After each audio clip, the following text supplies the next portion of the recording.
Halo semua, perkenalkan nama saya Putu Nadia Puspita Dewi, NIM 2019 008089 dari Fakultas Ekonomi Universitas Sarjana Wiyata Taman Siswa. Di sini saya akan menjelaskan materi dari mata kuliah Sosial dan Politik Ekonomi. Ada dua materi yang akan saya jelaskan, yang pertama opportunity cost dan yang kedua inflasi.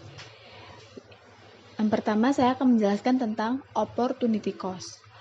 Opportunity cost atau biaya peluang adalah biaya yang timbul akibat hilangnya kesempatan dari pemenuhan suatu kebutuhan lain. Secara konsep ekonomi, pelaku akan merelakan satu kesempatan untuk mengambil kesempatan lain dengan menggunakan biaya tertentu. Biaya peluang dan dalam produksi ada dua, yaitu biaya eksplisit. Biaya eksplisit merupakan biaya peluang yang melibatkan pembayaran secara langsung oleh produsen. Contoh, jika perusahaan menghabiskan 1 juta untuk konsumsi daya listrik, maka biaya eksplisitnya adalah 1 juta. Pengeluaran uang tunai ini merupakan peluang yang hilang untuk membelanjakan kebutuhan lain dengan nilai 1 juta tersebut. Yang kedua, biaya implisit.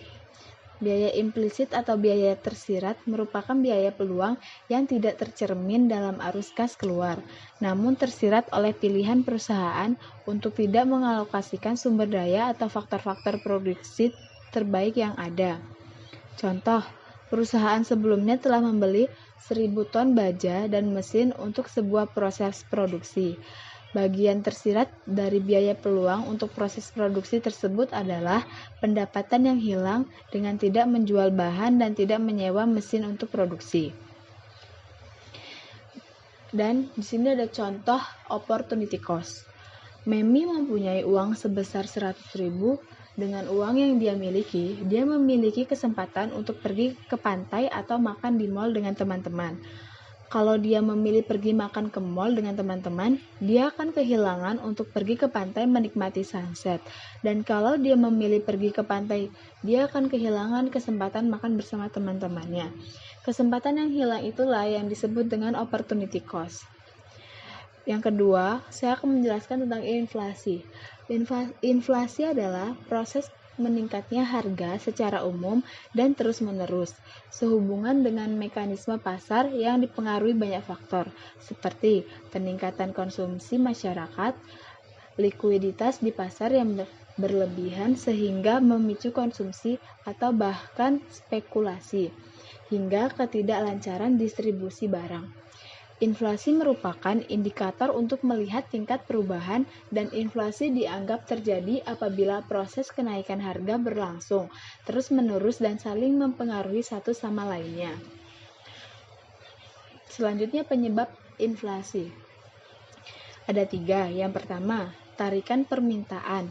Inflasi ini disebabkan permintaan atau daya tarik masyarakat yang tinggi pada suatu barang atau jasa, yang mana biasanya dipicu dari membanjirnya likuiditas di pasar, sehingga permintaan jadi tinggi dan memicu perubahan tingkat harga. Yang kedua, ada desakan atau tekanan produksi. Inflasi ini disebabkan dorongan kenaikan biaya produksi dalam jangka waktu tertentu secara terus-menerus. Biasanya, inflasi jenis ini mempengaruhi desakan biaya faktor produksi yang terus meningkat, kelangkaan produksi, dan kelangkaan distribusi. Yang ketiga, ada inflasi campuran. Inflasi ini terjadi akibat kenaikan penawaran dan permintaan yang disebabkan oleh ketidakseimbangan antara keduanya. Misalnya, ketika permintaan pada barang A meningkat, lalu penyebabnya persediaan barang A turun, sedangkan pengganti atau substitusinya terbatas atau tidak ada. Ketidakseimbangan ini akan mengakibatkan terjadinya inflasi. Dan saya akan menjelaskan tentang cara mengatasi inflasi. Ada 3. Yang pertama, kebijakan moneter. Kebijakan moneter adalah segala bentuk kebijakan yang diambil pemerintah di bidang moneter atau keuangan yang tujuannya untuk menjaga kestabilan moneter agar dapat meningkatkan kesejahteraan masyarakat. Kebijakan moneter ini meliputi kebijakan penetapan persediaan kas, kebijakan diskonto, dan kebijakan operasi pasar terbuka. Yang kedua, ada kebijakan fiskal.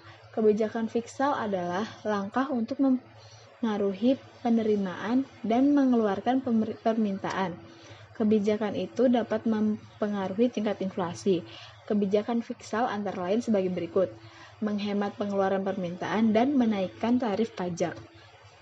Yang ketiga ada kebijakan lainnya. Untuk memperbaiki dampak yang diakibatkan inflasi, pemerintah menerapkan kebijakan moneter dan kebijakan fiskal. Tetapi selain kebijakan moneter dan fiskal, pemerintah masih mempunyai cara lain. Cara lain dalam mengendalikan inflasi adalah sebagai berikut. Yang pertama itu meningkatkan produksi dan menambah jumlah barang di pasar, dan yang kedua meningkatkan harga maksimum untuk beberapa jenis barang.